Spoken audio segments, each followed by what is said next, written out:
베드로 전서 말씀 계속 이어갑니다.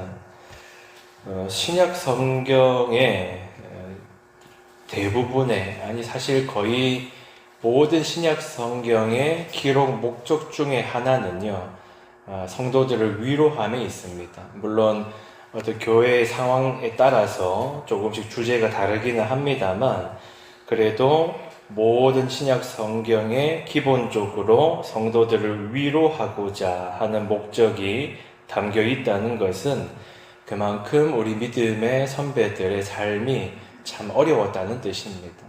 우리가 너무 잘 알고 있는 것처럼 예수님을 믿는다는 이유만으로 고난받고 죽임을 당하기도 하고 아픈 일들이 참 많았습니다. 그 사실을 베드로가 당연히 모르는 바가 아니겠죠. 지금 이 베드로 서신에서 베드로가 자신의 이야기를 많이 하지는 않습니다만, 그래도 우리가 익히 상상할 수 있는 것이 베드로는 이때에도 이 그리스도인들 중에서 이제 신뢰받는 지도자였기 때문에 베드로 역시도 많은 핍박과 또는 사람들의 그 억울한 일들도 많이 당했을 겁니다. 그래서 먼저 우리가 기억하는 건 베드로가 지금 성도들의 상황을 모르지 않고 오히려 너무 잘 알고 공감하고 있는 그런 상황에서 지금 이 편지를 쓰고 있다는 걸 먼저 생각할 필요가 있겠습니다.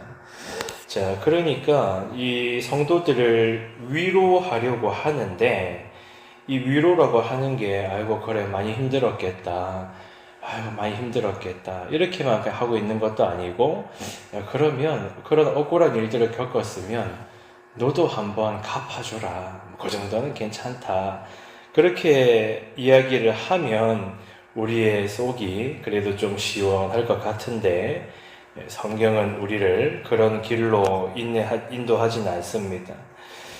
그래서 이제 이렇게 말하죠. 베드로가 성도들에게 말하면서 부당하게 고난을 받아도 하나님을 생각함으로 슬픔을 참으면 이는 아름답다 말합니다.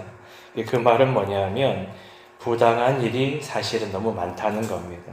성도들도 기본적으로 이 땅의 삶이 그런 것이고, 왜냐하면 다들 악한 본성을 가지고 있잖아요. 그래서 사회생활을 하면서도 말하자면 힘 있는 사람이 큰 소리치고 또 힘없는 사람들은 억울함을 당하기도 하고 모함을 받기도 하고, 게다가 그리스도인으로서 살아가려고 하니까 참 부당한 일들이 얼마나 많은가. 자, 우리도 그런 일들을 겪게 됩니다. 근데 이것도 한번 기억합시다. 우리 모든 인간들은요, 당한 건 죽을 때까지 기억해도 자기가 때린 건 몰라요. 그게 인간의 악한 본성입니다. 그래서 우리는 내가 당한 것만 보통 기억을 합니다만 사실은 나도 많이 때렸을 거라는 걸 생각할 필요가 있습니다. 자, 어쨌든 다시 돌아와서 우리가 억울한 일을 겪을 때 보통 이제 인간의 마음은 한 3가지 정도로 나누어지는 것 같은데, 첫 번째는 한번 되갚아 주는 것이고, 두 번째는 되갚아 줄 수는 없고 현실적으로, 그래서 체념하는 것 또는 마음에 독을 품는 것입니다. 그런데 복음은 우리에게 새로운 길을 말합니다. 하나님께 맡기라 하는 거예요. 그래서 베드로가 이렇게 말합니다. 하나님을 생각함으로 슬픔을 참으면 이는 아름답다 말합니다. 왜냐하면 우리 다 경험해 본 적이 있습니다만 내 억울함만 묵상을 하다 보면은 이제 마음이 무너지기도 하고요. 또 상대방의 잘못만 한번 계속 생각을 해보면은 분노심이 계속 차오릅니다. 그게 인간의 마음이죠.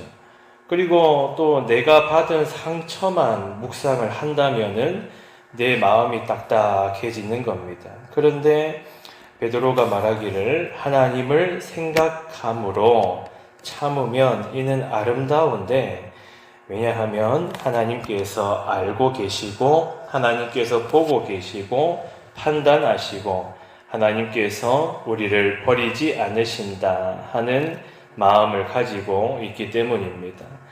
그러니까 우리 모든 그리스도인들의 삶이라고 하는 것은 억울함을 겪어도 아무 일 없는 것처럼 그냥 지나가는 사람도 아니고, 또 상처를 받았을 때 나는 상처받아도 괜찮아 이렇게 의연한 척 하는 사람도 아니고, 우리 그리스도인들은 공의로 심판하시는 하나님께 맡기는 사람들이다 말합니다. 자, 그리고 뭔가 우리 인간이 느끼기에 좀 더 시원한 해법을 주면은 좋겠어요. 성경에서 그렇게 말하면 좋겠습니다. 인간의 마음 그렇습니다. 너도 좀 갚아줘도 돼. 이렇게 말씀하셨으면 좋겠어요. 그게 인간적으로는 시원한 것 같습니다. 야, 그 정도 일을 당했으면 말이야, 너도 100%는 아니더라도 한 50%는 되갚아줘도 돼. 이렇게 말하면 차라리 속이 시원할 것 같습니다. 그런데 언제나 성경은 우리를 의로운 길로 데려갑니다. 그러면서 이제 예수님을 말합니다. 그리스도도 너희를 위하여 고난을 받으사 너희에게 본을 끼쳐서 그 자취를 따라오게 하려 하셨느니라. 네, 언제나 그리스도이십니다. CCC에서 그런 구호를 외치는데, 백문일답 그리스도. 모든 인생의 어떤 질문들 속에서 답은 그리스도이시다. 그래서 이 고난의 문제 앞에서도 결국에는 우리는 그리스도를 생각할 수밖에, 그것이 그리스도인의 삶이라는 겁니다. 예수 그리스도께서도 고난 받으셨고 부당함을 겪으셨는데, 그 부당함이라고 하는 것은, 여러분, 우리가 속이 뒤집어질 때가 그런 거 아니에요? 내가 잘못한 게 크지 않은 것 같은데 내가 당했을 때 그게 가장 마음 뒤집어지는 거 아닙니까? 그런데 우리 인간은요, 100% 내가 피해자이기만 한 경우는 극히 드물다고 했습니다. 나도 분명히 때린 적이 있을 거예요. 그런데 예수님께서 겪으신 부당함과 억울함이라고 하는 것은 어느 정도일까요? 우리가 헤아릴 수가 없는 것 같아요. 그야말로 죄를 알지도 못하시는 분이다. 그러면 예수님은 그야말로 100%, 1000% 아예 잘못한 게 없는 겁니다.